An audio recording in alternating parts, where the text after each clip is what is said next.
Okay, guys, I wanted to show you my games against Ponza. I'm playing my Saheeli Titan list, and so I'll just play this along and commentate. So I win the die roll and choose to play. I save, I keep this hand. Seems like I can get a turn 3 Titan maybe if I draw it. I mean, I don't have much action, but I hope to draw it. I'm pretty optimistic with a lot of my draws. Maybe it's a loose keep. I don't know. So I continue to play out stuff. Secure Tribe Elder. That's one of the cards that I run as a 2 of instead of Explorers. I like it because it kind of like an Explorer that fogs for a turn and also always draws you a land. As a result, I'm playing 4 basic lands instead of 3. And you see in this matchup, it actually ends up helping me that I'm playing extra basic lands. I face, a pretty tough match game 1. Blood Moon, not much I can do about it. But I get pretty lucky. I mean, this deck is one that I get lucky with more than anything. I have now 4 basic forests, so I can pretty much cast anything. Unfortunately, Chandra's ticking up, and what ends up happening in this game is he draws stuff, I draw stuff, but his stuff is kind of better. Like, look at this, Wormcoil Engine. Yeah, that's good. I get a Summoner's Pact into Primeval Titan, but I can't really compete with Wormcoil since it trades and leaves tokens, especially with Chandra backup. So I, get stuff to thin my deck. I'm kind of like playing lots of forests so that maybe he'll board out his Blood Moons. I doubt he will, but there's always the hope that oh man, he's playing so many things. So you can see where this game's going. Not well. I attack because I want to thin my deck. The only way I can win is if I draw like Titan, and so I just attack Chandra, trying to beat it down, but he trades with the Wormcoil and then eats a dude. So I'm stuck trying to fight against this. Basically, I've got no shot. I mean, I'm just gonna pretty much cancel this game, stop running it, because, well, he ends up getting a Primal Command or something into Inferno Titan, and I get like an Engineered Explosives to kill his Worm tokens, but I still can't deal with a Chandra and a Thrun, and I can't get away his Blood Moon with only green and red sources. Sometimes if you're playing like blue-red, you can copy one of their islands with Vesuva, and when you do that, you can actually tap for 3 colors to blow up the Blood Moon. But yeah, he ends up getting me with Inferno Titan, so I'm closing this game. Alright, so game 2, I'm on the play again, and I get a pretty good starting 7. I think I can't beat like a Simian Spirit Guide, I guess, Blood Moon, but I don't even know if he's playing those at this point. So anything else, I'll have a shot because Secure Tribe Elder in my opener gets me basic. So I'm pretty stoked about that. I'm going to play my Secure Tribe Scout so I can ramp, and then he plays a turn 1 Arbor Elf. So here I'm thinking, well, do I dismember or do I get the basic? Well, again, I'm worried about the Simian Spirit Guide, so that he could go like Forest, Simian Spirit Guide, and have the Blood Moon. So instead, I get out the Secure Tribe Elder to make sure I have that basic forest. And then, since I have Reclamation and Sage in hand, like, I'm pretty good. I make a major misplay here, I think. For some reason, I'm thinking, oh, I'll be cute and save 2 life with my Dismember, and then just bounce back my Gemstone Mine so that I can replay it with counters, try to get extra value. But it ends up, like, seriously biting me in the butt. Right now, I'm, like, cursing myself out because I know Stone Rain's in his deck, and boom, it, like, really bites me in the butt. And so I'm, like, real upset at this point at myself for not playing around that. And at this point, I'm like, okay, I have 5 mana, I just need one more land. And sometimes with this deck, you get into that situation where you just don't find it. And it's so, like, disconcerting, and you're like, oh god, oh god. So as you see here, I don't think I draw it. I think I draw an amulet. Yep. So I play the amulet, and again I'm like, oh boy, here I'm gonna go down that rabbit hole of just not drawing lands. Luckily he doesn't attack, but he has a decent follow-up play. I guess he doesn't attack because he's afraid of me playing land into Primeval Titan, attacking down and killing Chandra. So he protects it. I draw Saheeli. Now Saheeli, at this point, I'm going to pause for a second. I think to myself, well, if this was Explore, how would it be? And okay, I would draw an extra card.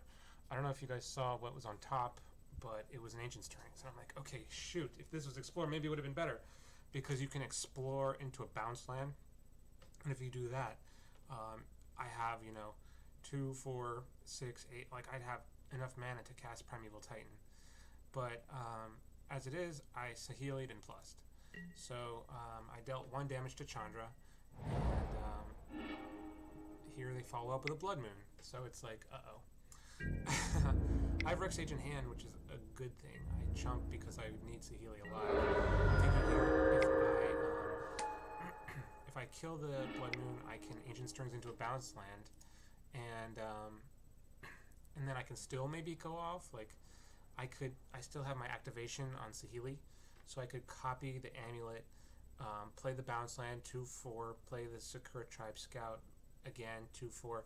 So I'd have 8, plus I'd have double amulet, so I'd be able to do 20 damage. Not exactly 21, but 20 damage is pretty good. Plus I'd get a bunch of triggers.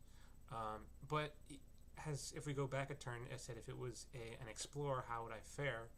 Well, an Explorer would have drawn me into Ancient Stirrings, which would have drawn me into, well, nothing. No bounce land. Just these single untapped lands. So it turns out that, though, like at the time I was like, well, maybe it would have been better for Explorer. That's only if you hit your, okay, I have 1 Simic Growth Chamber down, 1 in play, and there's 9 total bounce lands. So would be a 7-outer. So 7 out of 5 cards. So I mean, it's a decent shot, but it turns out that in this case, Saheeli was fine. It wasn't worse. So I get the Teleria West because it's better than the other lands, which I can just search up with my Titan, and I scry a Summoner's Pact to the top because, well, then I have freedom not to use the Teleria West for that. He follows up with Primal Command, which is not bad for me, actually. I think it's a good tempo play, but really it actually screws him over pretty bad here. I didn't block because, I want to be able to, I won't need to, but Saheeli copying Rex Age can kill another Blood Moon if he had something like that. So here I'm thinking about it, I'm doing the math. I might even take a while to think about it, but I have lethal here, and it's all because of Saheeli. I play Primeval Titan. Primeval Titan gets me 2 bounce lands, a red one and a blue one. So Gold Turf and Simic Growth Chamber. It gives me an extra green source, which I don't use, but I can play Saheeli Rai after bouncing some lands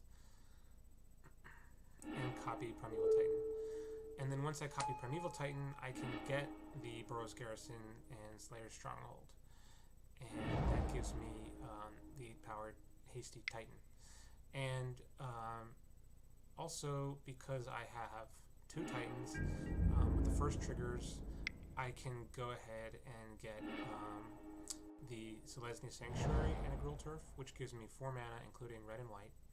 And then with the second one, I'll get a double strike land, the Sunhome Fortress of the Legion. And that way I can deal 16 plus 6, which, and plus another 2. So that's enough for lethal.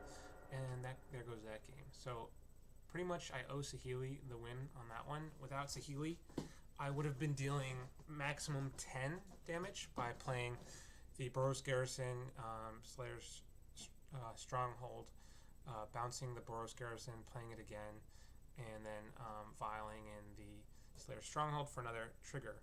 Or maybe playing the Boros Garrison again, and then getting double strike on a 8/8, which would be 16. 16 plus 2 would be 18. He was at 21 life, so it wouldn't have been lethal. So go ahead and chalk that one up to Saheeli. Game 3 was a little bit easier for me because my opponent mulled to, I believe, well, we'll just see, 5 or 4. He mulls to 5, and he goes first with a go. And me, seeing that he mulled, I just play, the Dismember right away, because when people mulligan, they're low on resources, and so anything you do to screw them up just screws them up like 10 times as bad. So I draw a Rex Sage, which I'm happy about. I have the Forest, which I scryed into in the beginning of the game, which is lucky, but not as lucky when you consider I have like 4 of them. And then I get another one, which is also awesome. So here I'm thinking, okay, I have, I'm going to leave up my Simic Growth Chamber I learned from last turn and from the Stone Rain. So I just file it at end of turn to get that. Now I have Rex Sage, which I'm going to use to get rid of the Utopia Sprawl. I have red and blue, and I have a Saheeli, so I can always copy the Rex Sage if he plays like red source into Blood Moon. Here I've got 6 mana. I don't need to do anything special. I just go ahead and I get Titan. And when I do this, I'm concerned about Blood Moon again.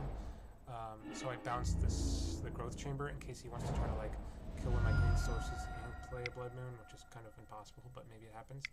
He plays an Acid Moss, which I fade. And because I get rid of the target, it counters the spell, and he doesn't resolve it. He doesn't get to search out a forest. So now I'm in pretty good shape. I can pay for Pact. Then I can play Saheeli and Amulet of Vigor. But my opponent just concedes. At this point, I have a land drop. What I was going to do is Saheeli, play Amulet with the Grove, and then copy Titan for another set of triggers, and pretty much can do lethal in this turn again. So Saheeli really pulling her weight in these matches. Anyways, thanks for watching. Hope you enjoyed watching Saheeli Titan.